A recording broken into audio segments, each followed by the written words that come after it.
Welcome back to TBRD.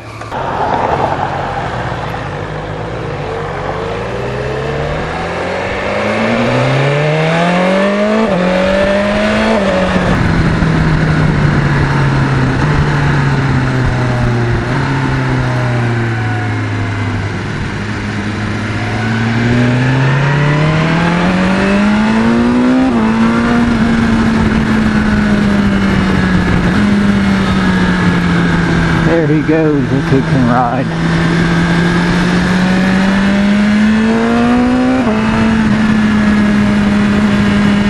No doubt about it. What always impresses me riding behind my brother, and granted, like I said, he really knows the roads, but don't let that fool you. That guy is butter smooth on a bike. Constantly in control, makes going fast, I should say, look very easy. Looks like we got a little bit of curvy road up here, so say goodbye to the brother.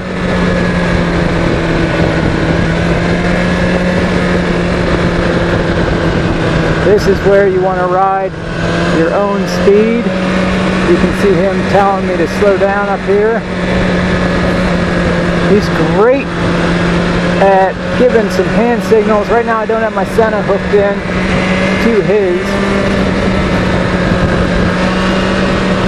But boy, can he ride. Again, not altogether super comfortable on these roads. So that's something to bear in mind. You do not want to ride outside of your comfort zone. And I find,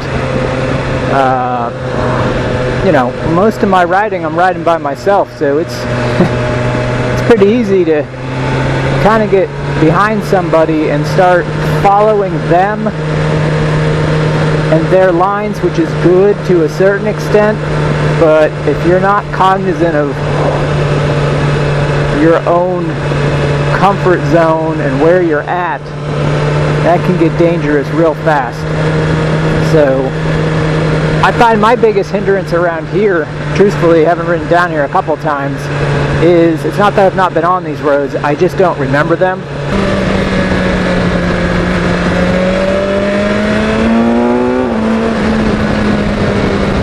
I don't want to end up around a particular corner and be offline into the next.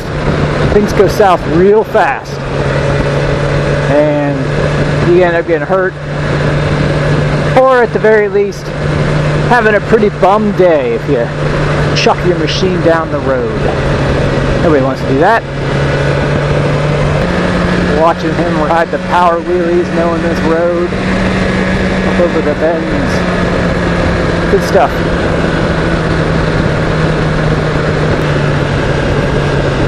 Watch the lines this guy takes.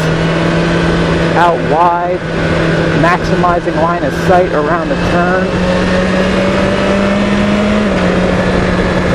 If you know what you're looking for and you're hooked in, comms wise, you can do some real good learning out on a ride with someone who's highly skilled. That is not what this is about though. But if you're newer to riding, a lot of people tell you it's always best to kind of ride your own ride, 100% true. Ride your own speed, 100% true. A lot of times more careful to ride on your own, but if you're out there with someone who's highly skilled, who's patient, who can take you through some really good riding skills and skill set and tips, you're going to advance your riding pretty quickly. One thing you'll notice if you follow my brother much, especially around a bendy road, is excellent corner entry, consistently setting up to give maximum line of sight around the corners, but always cognizant not to be outside of the lane because you're on open public roads, so there's traffic coming. At least theoretically, you got to think there's always going to be traffic coming. So you'll notice that's just good riding practice. You want to maximize your line of sight, and you'll see that consistently. Late corner entry, I understand that. I practice it, but not to the level that my brother does. Now, this particular road, he can go like a bat out of hell on, and I am not comfortable with the camber of the road and not knowing which way it goes. You want to switch at some point? Yeah. Do you want to ride this? Yeah, let's get out to the dam. We'll do one more roll on. Yeah, we'll do that better. So, second gear. Second gear, 30 miles an hour? Yeah. We got 2, 1, go. Okay. We kind of botched that first roll on. So we'll try to do a second gear pull from 30 miles an hour, which should be interesting. I got a feeling at second gear at 30 miles an hour, actually, I don't know. That thing's so torquey, I'm not going to be surprised at all to see it at second gear at 30 miles an hour. Kind of take off a little bit on this. But I would guess very shortly thereafter, the Bimmer will find its running legs. Gotta be careful down in Virginia. These boys don't play with their patrols and tickets. These guys were out riding, and a good friend of theirs was quite the driver. Was out in I forget which vehicle he was out in, but one of his cars, and he kind of came through the turn sideways, in control but sideways, and I think it was a DNR guy. Took a real dim view of it and banged him pretty good. I think they were going to get him for reckless, but went to court, and that didn't turn out to be that way. I think they went to court. Somehow it was dropped, so that was good. You know, you want to be safe, you want to have fun, but nobody wants to get a reckless driving charge, particularly when you're not driving recklessly. Although a lot of that, particularly in the fine, beautiful state of Virginia, seems to be semantics. I don't know. I can tell you I've been pulled over in Virginia. I was on 95 on my bike and just caught in a total traffic snarl. It was 96 degrees. It was about 2 in the afternoon. The sun's beating down. Oh, was that miserable. So I skipped over into the HOV at one of those emergency vehicles only deals, and me and probably 2 other vehicles get on the HOV, look in my rearview mirror, and Mr. Motorcycle Cops got us all lit up, and I thought for a brief second, hey, maybe he'll go by me and get the other guy in the Suburban and whoever else is in front of him. And he did. He went right by me, got the guy in the Suburban and the other fella, and then he promptly slowed on down and gave me the stern pointing to the side of the road. So I pulled over, got a drink while he issued tickets to the 2 vehicles in front of me. He came back, asked me at the time if I knew who this was, and this was a sticker on his ticket clipboard, a sticker of Stewie from the Family Guy. I said, yeah, that's Stewie. And the officer said, that's right. He said, Stewie says be safe and make better decisions. Have a good day. And off I went. Very fortunate. Didn't want to have to pay that ticket, so that was good. I didn't get issued one. There we go. It's an issue of making sure you're doing your own ride. I don't know if he wants me to go through.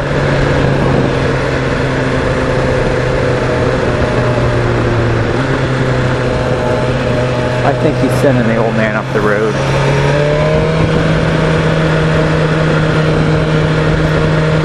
I think we are going to do another poll.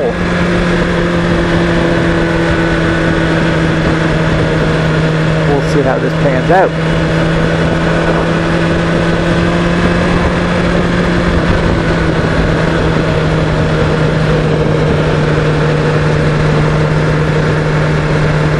He'll give me the indication. I don't want to pull up next to him. I certainly don't want to go flying by these cars at 100 miles an hour. We're going to shut that so we get no wind noise. Okay, little wind noise.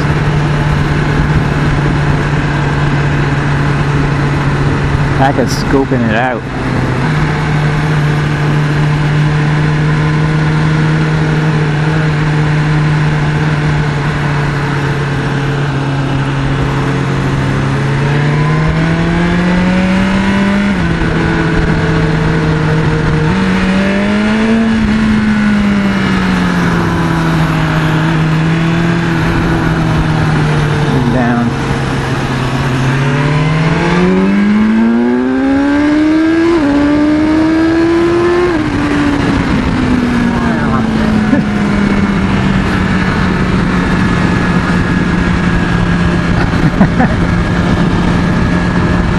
Yeah, that FZ9's not lacking for anything, is it?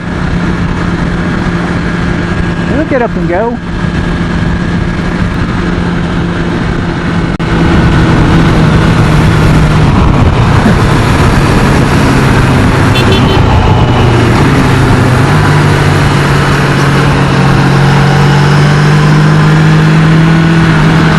We're gonna let him get around the corner.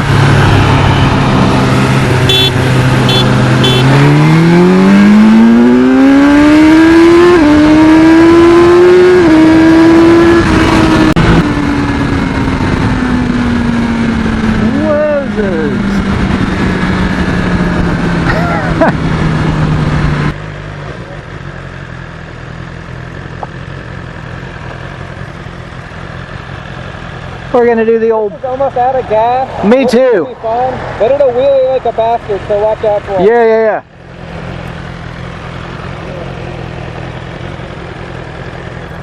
Is it auto drift up and down? Yep. It's in dynamic, so I would just leave it in dynamic riding mode. I want to do a sport screen. What's that? Oh, sports screen. Yeah. There you go. That's it, Yeah, I know. Alright, we are hopping on the Fuzzy 9. Oh, it's much easier to get on this thing. And look at that. Very easy to get on and put the kickstand up. A lot lighter. Let's get adjusted here. Wow, clicks into gear.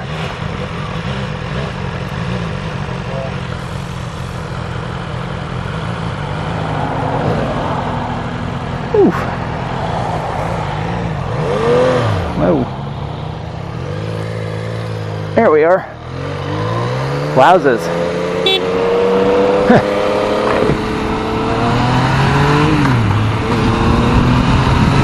Not very smooth, Josh. I suppose after riding the Bimmer.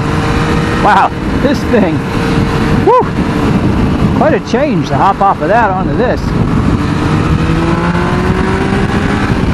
I need to remember, I don't have a quick shifter, which is not a big deal, except for the fact that you don't want to kick it when you don't have a quick shifter. Now on my Triumphs, those things were so smooth that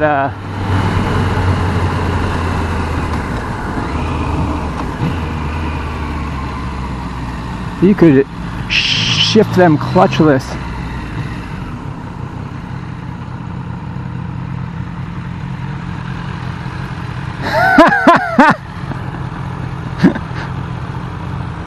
Oops, I opened it.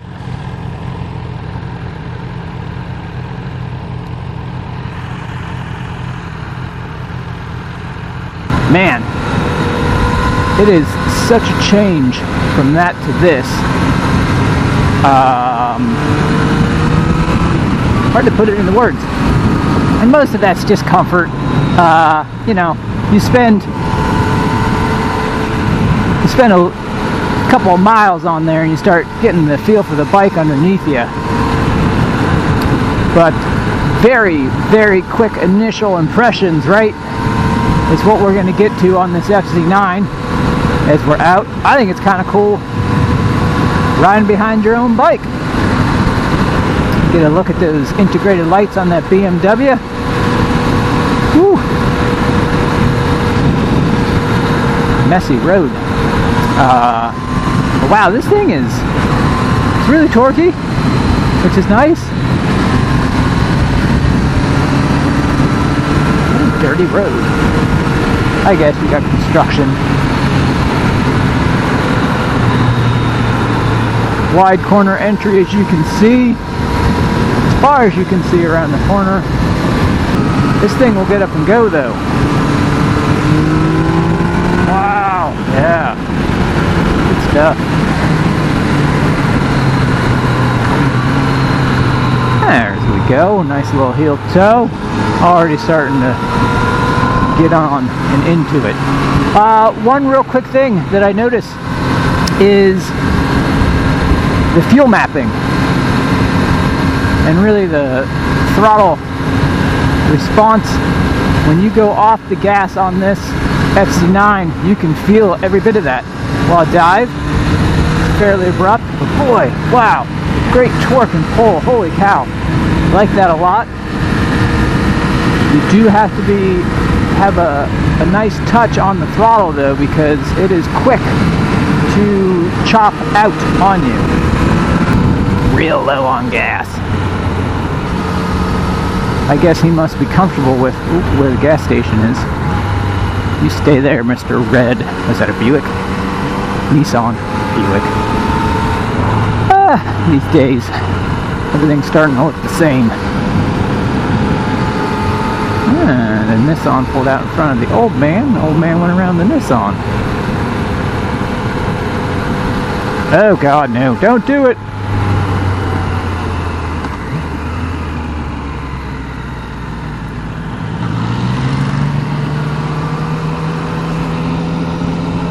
Don't do it, little dog and mower. Yeah, that's what I'm talking about right there. Just that subtle amount, I think, on the BMW, and you're back on the gas. This is a bit more off-on. That's one of the first things that stands out to me about this. Obviously the torque, but the throttle response. And that's, you know, not a huge thing, but definitely an adjustment. It's very flickable. I mean, you're talking about a totally different size of bike, but you know, I'm a little hesitant to really whomp this thing in first or second gear, given the fact that I'm not totally comfortable on it. And seeing how abrupt that throttle is, I might get a lot more gas than I want. And I know on this particular machine, that is going to send me front wheel skyward. If it looks as if I'm really pussyfooting this bike, you would be correct. I am more than capable than what this particular run looks like. However, like I said, I'm not real comfortable on this road. Definitely not comfortable on this bike. So not out to prove anything. Just out to have a good ride and enjoy myself. And chucking my brother's motorcycle down the road is not the formula for having fun. So we're just gonna ride easy peasy. Although it's got these super sticky tires on it, so like, you know, kind of decide that I want to push, would be alright. I'll tell you, heel towing this thing, no problem. You're about out of gas. You got no gas. Oh, it's okay. Okay.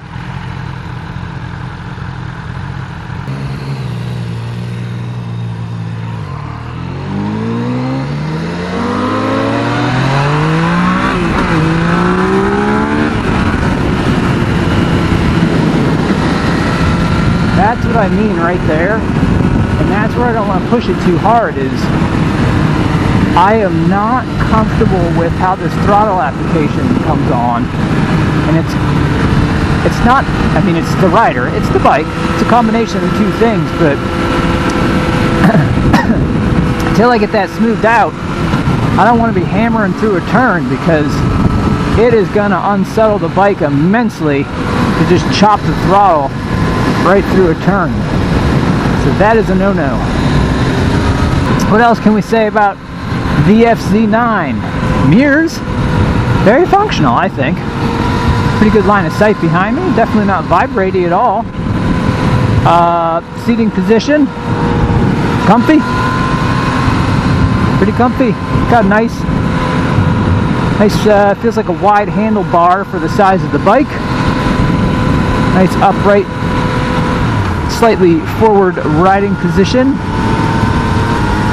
My brother's got some really sticky tires. I said that earlier, that he left on from a track day, and I'm truthfully shocked at how much life he's got out of these tires. I mean, they don't look terrible, and trust me when I tell you, he put this set through their paces, but they still look pretty good. Gotta check when we get back what they are. I find when you're riding with other people, what gets a lot of riders in trouble is they're pretty much, I think they start to target fixate on the guy in front of them, rather than looking where they're supposed to be looking, down the road, through the turns. And that is a quick recipe for a bad day. Always such a privilege to be able to come down and ride with your family, right? Ride with your dad and your brother. How cool is that? What a great way to spend a weekend. It's a long ride down, a long ride back, but you know that's enjoyable too. As long as you're not sitting in an accident, and even then, you're on two wheels. Until next time, keep the throttle back, the rubber down, and enjoy the ride.